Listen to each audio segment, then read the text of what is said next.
संसद के भीतर राघव चड्ढा दहाड़ रहे थे, गृह मंत्री अमित शाह को चुनौती दे रहे थे। जब नाश मनुष्य पर छाता है, पहले विवेक मर जाता। मगर ये क्या, जो राघव चड्ढा मोदी सरकार को चुनौती दे रहे थे, वो तो खुद ही संसद के भीतर फर्जीवाड़े में फंस गए। हम तो यहाँ चर्चा कर रहे थे, फर्जीवाड़ा दिल्ली सरकार में चल रहा है, ये सदन की कार्यवाही में फर्जीवाड़ा है। कहां राघव चड्ढा भगवान कृष्ण का नाम लेकर 5 ग्राम लेने की बात कह रहे थे।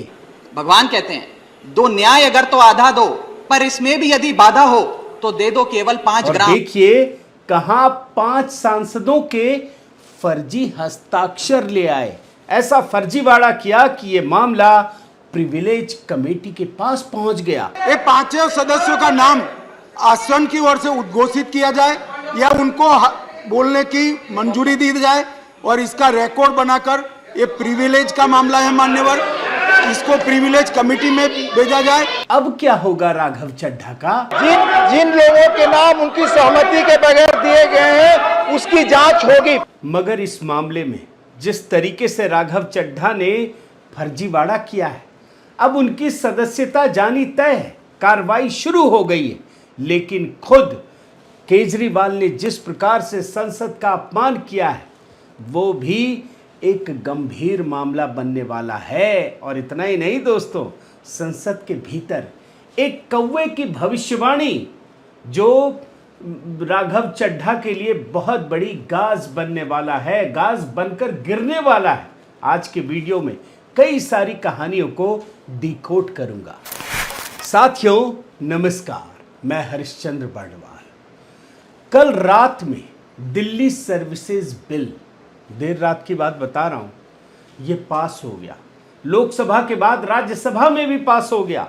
लेकिन राज्यसभा के भीतर कई ऐसी घटनाएं हुई और बाहर में जो आपको जानना बहुत ज़रूरी है।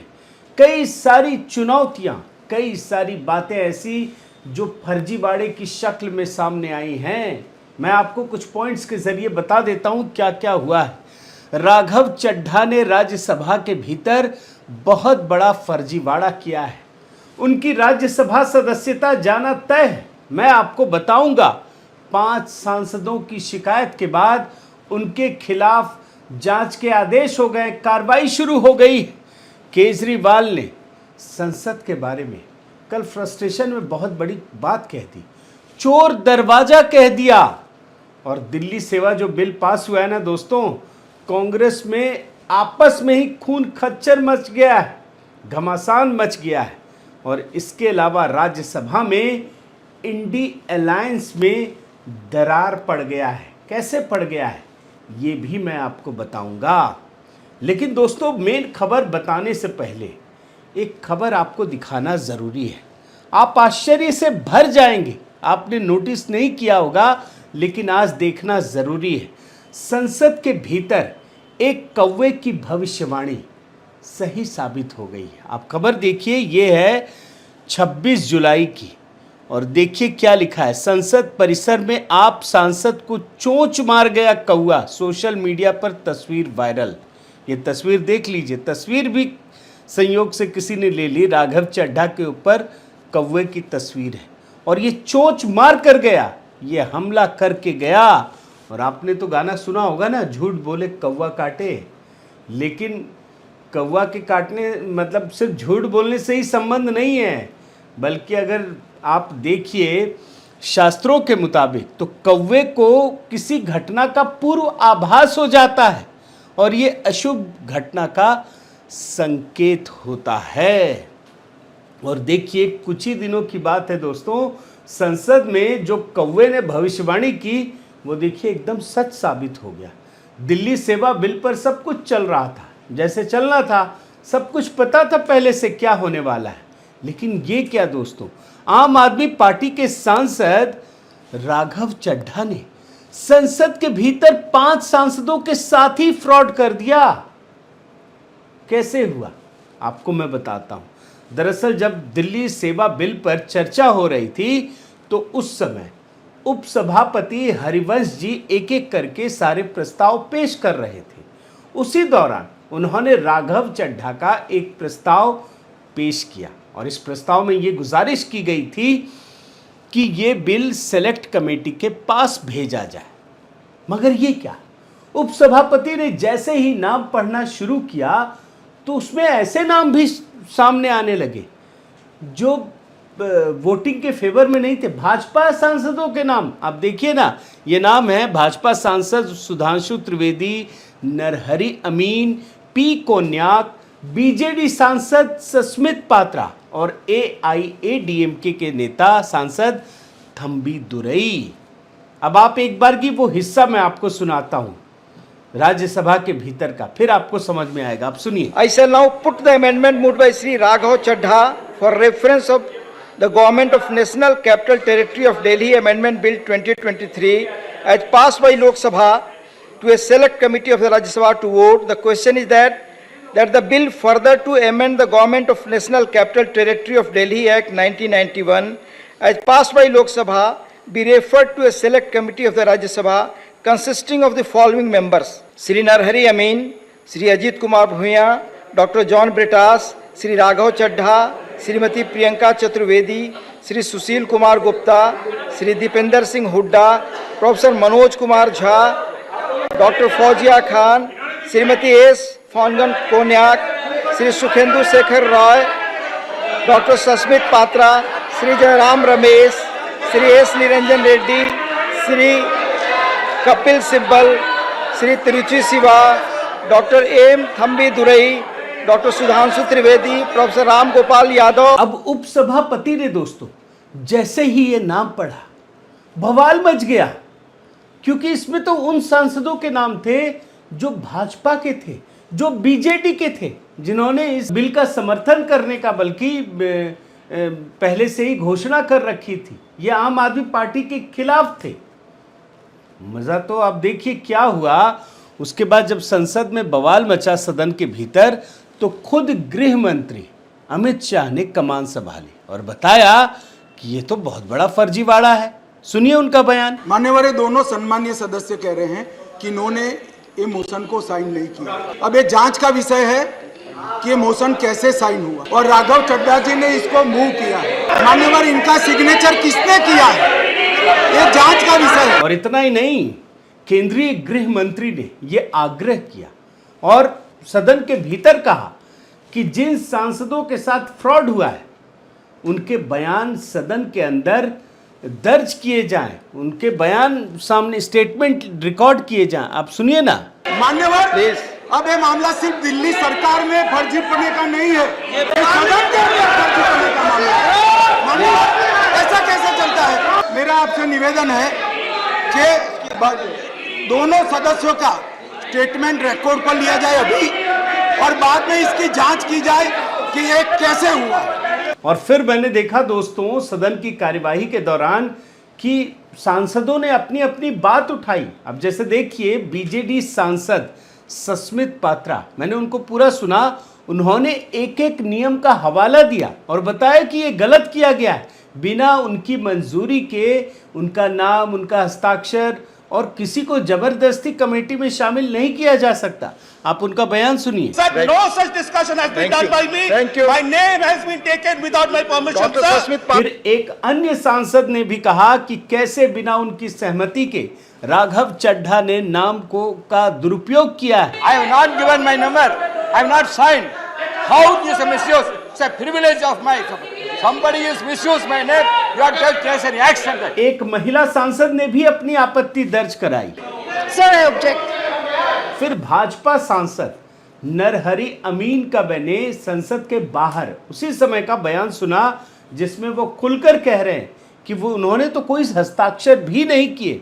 उन्होंने भी शिकायत की बात कही। राघव चड्ढा ने सिलेक्ट कमेटी में मेरा नाम रखा, मेरी कोई उससे बात नहीं हुई है, मैंने कोई साइन नहीं की है, एक गलत किया है उसने और मैंने स्पीकर को भी बता दिया। अब जाहिर है दोस्तों, जब इतने सारे सांसद एक साथ कह रहे हैं उपसभापति ने सदन के भीतर नाम ले लिया, तो इसका मतलब है कि बहुत बड़े फर्जीवाड़े को अंजाम दिया गया। और इसीलिए केंद्रीय गृह मंत्री ने भी इसका सवाल उठाया और आखिरकार उपसभापति हरिवंश जी ने भी जांच की बात कही, कहा कि शिकायत मिली है और इसकी जांच की जा रही है। ऑलरेडी 4 सदस्यों ने कंप्लेन भेजा है। दिस विल बी इंक्वायर्ड, इसकी जांच होगी कैसे। और एक बात याद रखिए कि जिस तरीके से विशेषाधिकार हनन के मामले में सांसदों ने अपनी बात रखी, क्योंकि ये बात सिर्फ ऐसा नहीं है कि कह दिया गया है, बाकायदा एक वो जाता है उपसभापति के पास, उसमें हस्ताक्षर होते हैं नाम के साथ साथ। इसका मतलब कोई तो कर रहा होगा दोस्तों।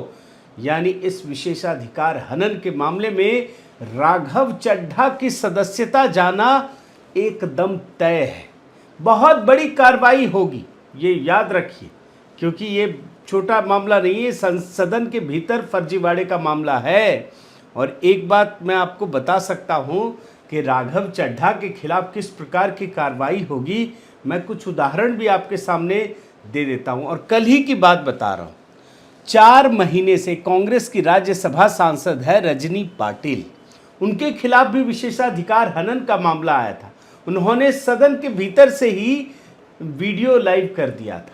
बाद में उसकी जांच हुई, पता चला कि हाँ वो दोषी हैं और उनको निलंबित कर दिया गया राज्यसभा से। 4 महीने तक निलंबित रही। फिर विशेषाधिकार हनन के जो समिति है, उन्होंने कल फैसला किया कि चलो अब बहाल कर देते हैं। मगर ये तो फर्जीवाड़े का मामला है। और इतना ही नहीं, अब आपको मैं दिखाता हूं कि अब तक संसद से 15 सांसदों की सदस्यता रद्द हो चुकी है। और इसमें राज्यसभा के एक सांसद सुब्रमण्यम स्वामी की चर्चा करना ज़रूरी है। यह 1976 का मामला है, जब इमरजेंसी थी और सुब्रमण्यम स्वामी ने किसी विदेशी मीडिया संस्थान को इंटरव्यू दिया था और कहा गया कि इन्होंने विशेषाधिकार हनन किया है, इन्होंने देश के खिलाफ प्रोपेगेंडा किया है और इनकी सदस्यता रद्द कर दी गई थी। इतना ही नहीं, एक और उदाहरण आपको दिखाता हूं। विशेषाधिकार हनन के मामले में पूर्व प्रधानमंत्री इंदिरा गांधी की न केवल संसद सदस्यता छीन ली गई, बल्कि उनको जेल भी भेज दिया गया। यानी राघव चड्ढा ने जो लक्ष्मण रेखा लांघी है, उसकी सजा मिलना तय है। लेकिन जैसे ही अब कहानी में आपको आगे लेकर चल रहा हूं, दिल्ली सेवा बिल राज्यसभा से भी पारित हो गया। एक हिस्सा देख लीजिए। The motion is adopted and the bill is passed. Kejriwal जानते हैं, ये सुनते ही एकदम से आग बबूला हो गए।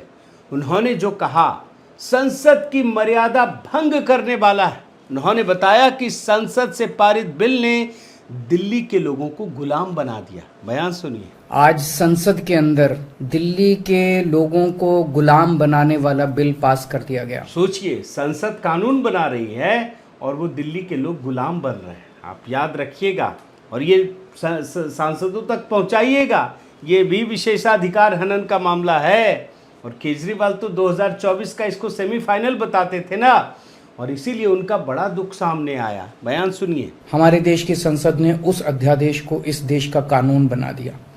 मगर ये सब कहते कहते दोस्तों, केजरीवाल ने वास्तव में संसद की मर्यादा लांघ दी और उन्होंने संसद को ही चोर दरवाजा बता दिया। तो इन्होंने चोर दरवाजे से, पीछे से चोर दरवाजे से इन्होंने दिल्ली की सत्ता को हथियाने की कोशिश की है।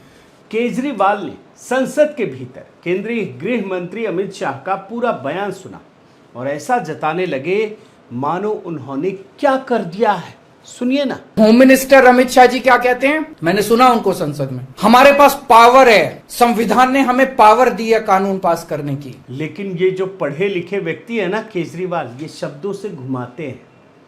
इस वजह से मैं आपको केंद्रीय गृह मंत्री अमित शाह का बयान दिखाता हूं, जिसमें वो बताते हैं कि ये बिल क्यों लाना पड़ा। ये बिल हम लाए हैं पावर केंद्र में लाने के लिए नहीं, केंद्र ने दिए हुए पावर पर दिल्ली यूटी की सरकार अतिक्रमण करती है, इसको वैधानिक रूप से रोकने के लिए ये बिल लेकर हम आए। अमित शाह ने यह भी बताया कि ये एक यूनियन टेरिटरी है जहां सुप्रीम कोर्ट समेत तमाम संवैधानिक संस्थाएं रहती हैं। इसके अलावा एम्बेसीज के लोग भी यहीं रहते हैं। ऐसे में यूनियन टेरिटरी को ये सारे अधिकार नहीं दिए जा सकते। उन्होंने केजरीवाल को सपने से जगाने की कोशिश की। बयान सुनिए। मान्यवर, मैं जब पंचायत का चुनाव लड़ता हूं और पार्लियामेंट के अधिकारों की मांग करता हूं, तो ये संवैधानिक रूप से पूरे नहीं हो सकते। अपने भाषण के दौरान केंद्रीय गृह मंत्री अमित शाह दोस्तों पूरे फॉर्म में थे। आप सोशल मीडिया पर इनका पूरा भाषण सुनिएगा, आपको मजा आ जाएगा। मैं तो संक्षेप में कुछ बड़ी बड़ी चीजें आपको दिखा रहा हूं। और उन्होंने विधानसभा को लेकर, केजरीवाल सरकार को लेकर ऐसे ऐसे खुलासे किए कि आप चौंक जाएंगे। मसलन उन्होंने बताया कि पिछले कई वर्षों में सिर्फ एक बार विधानसभा का सत्र बुलाया गया है और कैबिनेट की बैठक भी गिनी चुनी हुई, ये स्थिति है। लेकिन मैं आपको उनका थोड़ा सा दूसरा रूप दिखाता हूं। उन्होंने चिदम्बरम साहब को, कांग्रेस के, उनको ये जवाब दिया कि ये बिल लाने की इमरजेंसी क्या थी और कैसे जवाब दिया वो सुनना जरूरी है। सुनिए ना। आधी रात को जो कागज इधर उधर फोड़ने का प्रयास किया गया वो ही इमरजेंसी थी। चिदम्बरम साहब को शायद मालूम नहीं था, इसलिए पूछते थे कि क्या इमरजेंसी थी, तो भाई ये इमरजेंसी। और मान्यवर अगर ये न करते तो सारे घोटालों की फाइलों को गुम करने का एक नया घोटाला रजिस्टर करना। इस डिबेट के दौरान कांग्रेस ने भाजपा पर यह सवाल उठाया था कि आपकी तो सरकार नहीं है दिल्ली में, आपका हक नहीं है बात करने का।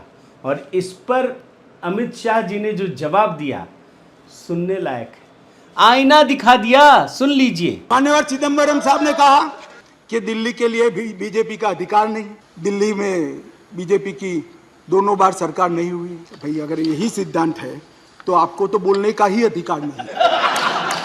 आपके तो ना संसद सदस्य है ना धारासभा में कोई सदस्य है। केंद्रीय गृह मंत्री अमित शाह पूरे फॉर्म में थे। जब उनके बोलने का समय आया तो बीच बीच में विपक्षी नेताओं ने खूब हंगामा किया अनाप शनाप चीजों पर। आप अगर देखेंगे आपको समझ में आएगा, लेकिन एक हिस्सा सुनाता हूं। उन्होंने कैसे सीधे खड़गे जी को चुनौती दी और ये कहा कि उनकी बात को भी सुना जाए। अरे खड़गे जी सुनिए, मैं धैर्यपूर्वक सुना हूं। कांग्रेस को लोकतंत्र पर बोलने का कोई अधिकार नहीं है। चर्चा का जवाब देते हुए अमित शाह ने ये भी याद दिलाया कि ये जो बिल लाया गया है ना, ये कांग्रेस का ही है और बिल के रूप में क्यों लाया गया है खुद उनकी जुबान से सुनिए। इसमें दिए गए सारे प्रावधान ट्रांजैक्शन ऑफ बिजनेस रूल 1993 में पहले से मौजूद है, 93 से है जो कांग्रेस पार्टी लेकर आई है। हम कुछ नया नहीं लाए, मगर वो रूल्स को मानते नहीं थे, इसलिए रूल्स को एक्ट का हिस्सा बनाया गया। 93 से रूल्स के हिसाब से दिल्ली चलती है, फुल स्टॉप कॉमा का फर्क नहीं है साहब इसमें। इस दौरान कांग्रेस ने संसद में कई तर्क रखे जो सुनने में तो अच्छे लग सकते हैं। जैसे मैं आपको सिंघवी साहब का एक बयान सुनाता हूं, सुनिए। ये दो सचिव बैठ के निर्णय करेंगे और वो मुख्यमंत्री वहां खड़ा होगा, देखता रहेगा, चुप्पी साधेगा या अपना डिसेंट नोट करवाएगा। अब इसका जवाब गृह मंत्री अमित शाह ने तो दिया है, लेकिन मैं आपको एक कांग्रेसी का ही जवाब दिखाता हूं, भी दिल्ली वाला। अब देखिए संदीप दीक्षित ने क्या कहा इस बिल के बारे में। दुर्भाग्य से जब से केजरीवाल यहाँ आया है, उसने केवल और केवल राजनीति देखकर, जिस बदतमीजियों से, जिस गैर संवैधानिक व्यवहार से उसने दिल्ली को चलाने की कोशिश की और भारत सरकार से बार बार झगड़ा कर केवल राजनीतिक फायदा उठाने की बात की, इसी कारण से ये बिल भी आया, अन्यथा ऐसी किसी चीज की आवश्यकता नहीं थी। अभिषेक मनु सिंघवी ने सुपर सीएम और सुपर बॉस तक की भी बात कही। ये निर्णय और सुझाव जाएगा पहले सुपर सीएम के पास और उसके बाद सुपर बॉस जो हमारे सामने बैठे हैं माननीय गृह मंत्री, ये सब गृह मंत्रालय में आएगा। अब इसका जवाब देते हुए गृह मंत्री अमित शाह ने यह भी याद दिलाया कि यूपीए सरकार के समय सुपर पीएम क्या होता था। लेकिन मैं आपको तो संदीप दीक्षित का ही जवाब सुनाता हूं, जिन्होंने बिल पास होने के बाद बयान दिया है। सुन लीजिए। मुझे लगता है कि जिस स्थिति में लोगों ने हमेशा समझा था कि दिल्ली को एक भारत सरकार और दिल्ली सरकार के बीच में एक साझी सरकार के रूप में चलाया जाएगा, इस बिल के पास होने के बाद शायद वो यथास्थिति बनती है। साफ है दोस्तों, कांग्रेस में ही घमासान मच गया है। मगर इस समय अमित शाह ने लेफ्ट को भी आड़े हाथों लिया। लेफ्ट ने आरोप लगाया था कि आप लोगों का आजादी की लड़ाई में क्या योगदान है। अमित शाह ने उनको कहा कि अरे आपको तो कुछ तो जनरल नॉलेज होना चाहिए था। जिस पार्टी का जन्म ही 1950 में हुआ है, उसका आजादी की लड़ाई में क्या योगदान हो सकता है। मगर उन्होंने बताया कि जिन लोगों ने उनकी पार्टी की स्थापना की जैसे श्यामा प्रसाद मुखर्जी, उनका आज़ादी की लड़ाई में योगदान था और अगर वो नहीं होते तो बंगाल और कश्मीर आज भारत में नहीं होता। बयान सुनिए। आज बंगाल अगर भारत में है तो श्यामा प्रसाद मुखर्जी के कारण है, और अगर आज कश्मीर भारत में है तो श्यामा प्रसाद मुखर्जी के कारण। इस दौरान दोस्तों लेफ्ट ने एक और आरोप लगाया और ये बड़ा कॉमन है, मतलब जिस तरीके से बोला जाता है कि नागपुर के इशारे पर काम होता है।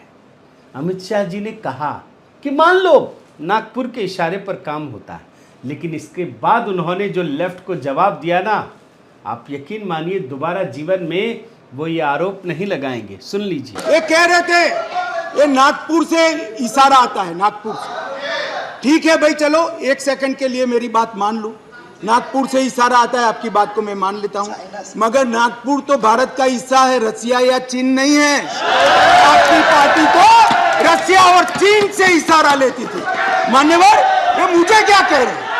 कम्युनिस्ट पार्टी बात कर रही है देशभक्ति की, कम्युनिस्ट पार्टी देशभक्ति की बात कर रही है। अब देखिए दोस्तों, इस वाद विवाद, चर्चा और संवाद के बीच जब ये बिल वोटिंग के लिए आया तो उसका भी नतीजा बड़ा अजब निकला। आप देखिए, पक्ष में 131 वोट पड़े और विपक्ष में 102। इसका मतलब जानते हैं क्या है? इसका मतलब यह है कि इंडी अलायंस को जितने वोट मिलने चाहिए थे उससे 7 वोट कम मिले और एनडीए को उम्मीद से 10 अधिक वोट मिले। यानी इंडी अलायंस में भी दरार पैदा हो गया है। और कौन है अब तो ये पता भी चल जाएगा। लेकिन कुल मिलाकर दोस्तों ये याद रखिए कि दिल्ली सेवा बिल एक केस स्टडी की तरह है।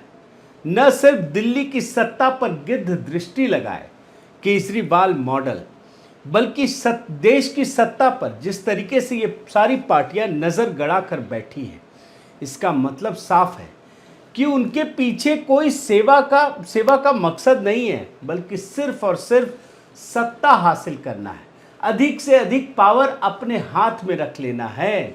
आप एक बात याद रखिए कि ये जो बिल पास हो गया है ना, ऐसा नहीं कि केजरीवाल काम नहीं कर सकते, वो अब भी सैकड़ों करोड़ का शीश महल भी बनवा सकते हैं, लेकिन बस उन्हें कानून का पालन करना पड़ेगा। वो हर काम कर सकते हैं, लेकिन अगर अब वो कोई गलत काम करना चाहे और ये चाहे कि उससे बच जाएंगे तो ये संभव नहीं है। बहुत बहुत धन्यवाद। आपसे निवेदन है साथियों कि आप मेरे इस चैनल को ज़रूर सब्सक्राइब कीजिए, लाइक कीजिए, शेयर कीजिए, कमेंट कीजिए और इस बेल आइकन को प्रेस करना मत भूलिएगा। नमस्कार।